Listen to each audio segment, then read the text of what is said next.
Hello students, in this video we are going to discuss about angular projectile.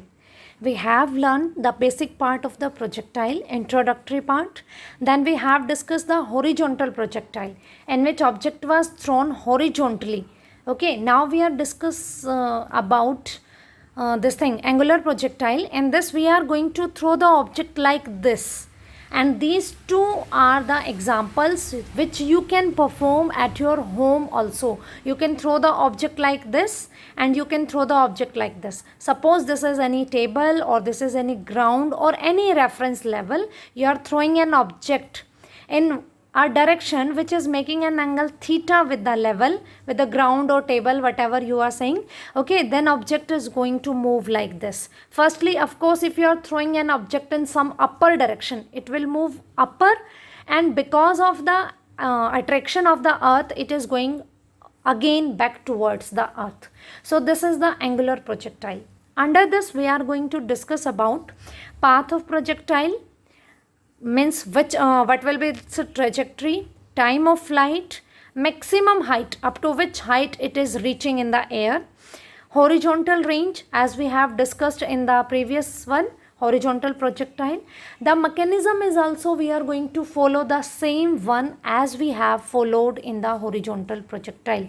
So repeat that video 1 or 2 or 3 times as per the requirement. If horizontal projectile is clear to you, then it is going to be very easy for you. Then maximum horizontal range means this value is going to be changed for different conditions, special cases we will discuss. So maximum horizontal range we are going to discuss. Two angle of projection for the same horizontal range. This is also the special case for this horizontal range, means this horizontal range can be same for two angles. If you are throwing the object at different angles, the horizontal range is going to be same.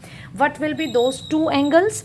Velocity of projectile at any time, this thing also we have discussed in the horizontal projectile, and projectile is fired at an angle with vertical. Now we are saying that we are throwing object which is making its velocity vector angle theta with the horizontal. If this angle is made by with the y-axis or vertical direction, so what will be the changes in all the parameters? Okay, so one by one we are going to discuss all the things. These are again going to be two main equations which we are going to follow.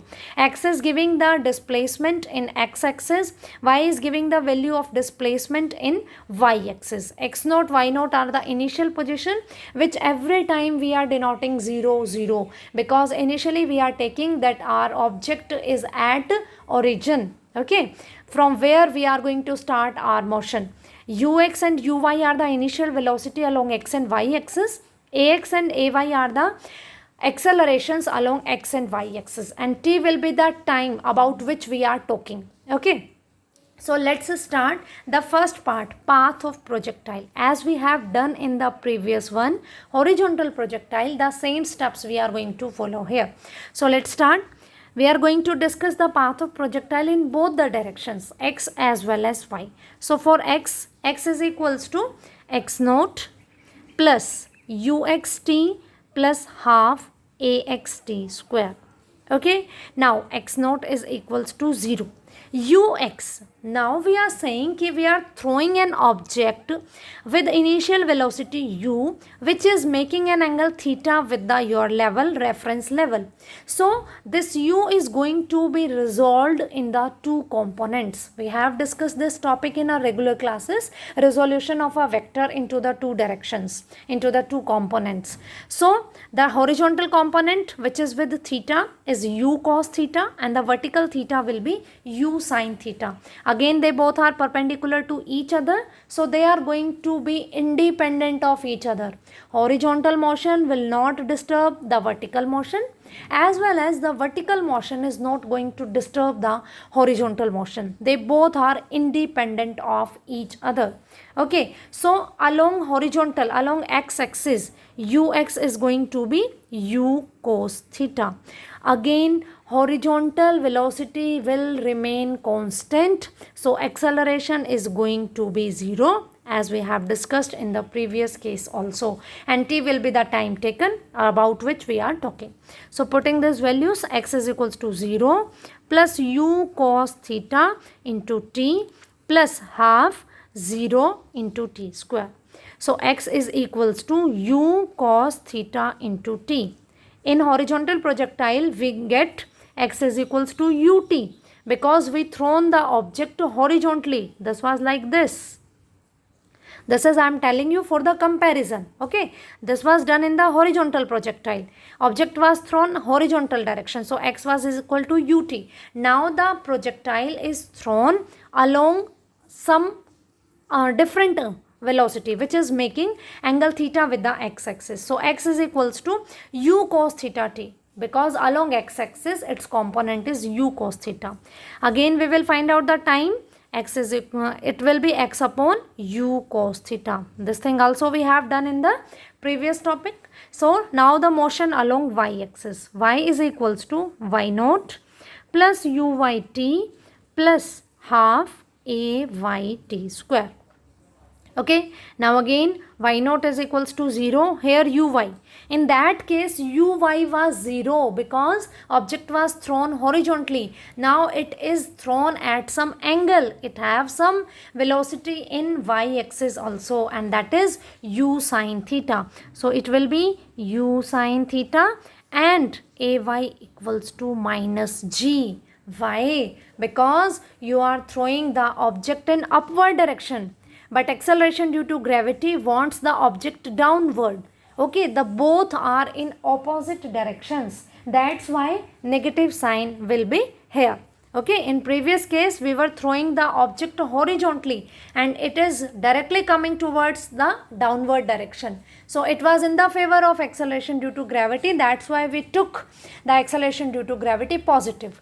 Or we can say that in that case velocity was increasing. Velocity is increasing in coming towards the ground. But when we are throwing any object in upper direction, what happen? We are throwing some object and that object will reach at some height. After that it will come downwards. So along this motion velocity is decreasing and along this motion velocity is increasing.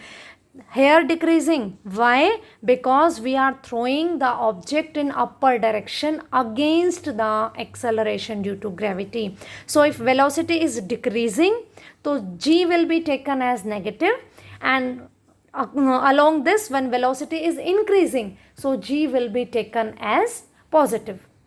Okay, so putting these values here, y is equals to 0 plus u sin theta t minus, this minus is because of g, ay is equals to minus g, half g t square.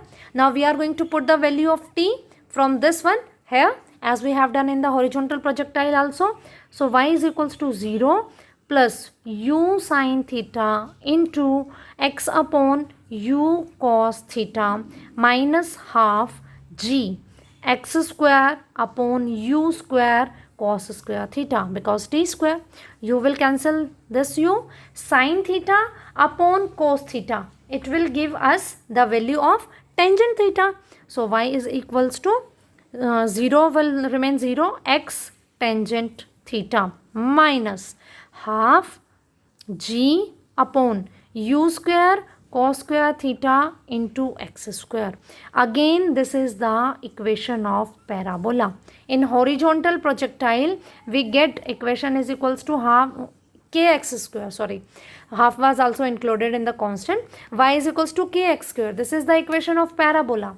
Again this is the equation of parabola which is making some angle theta with the x-axis. That parabola was parallel to x-axis when the object was thrown, that was thrown in the horizontal direction. It is thrown in the upward direction making an angle theta with the x-axis. So again this is representing the equation of parabola. So we are saying the path of projectile in angular projectile is also the parabola. So the trajectory for horizontal projectile or for angular projectile, both will be same. This is also representing the parabola. This is also representing the parabola. The remaining things we are going to discuss in our next video.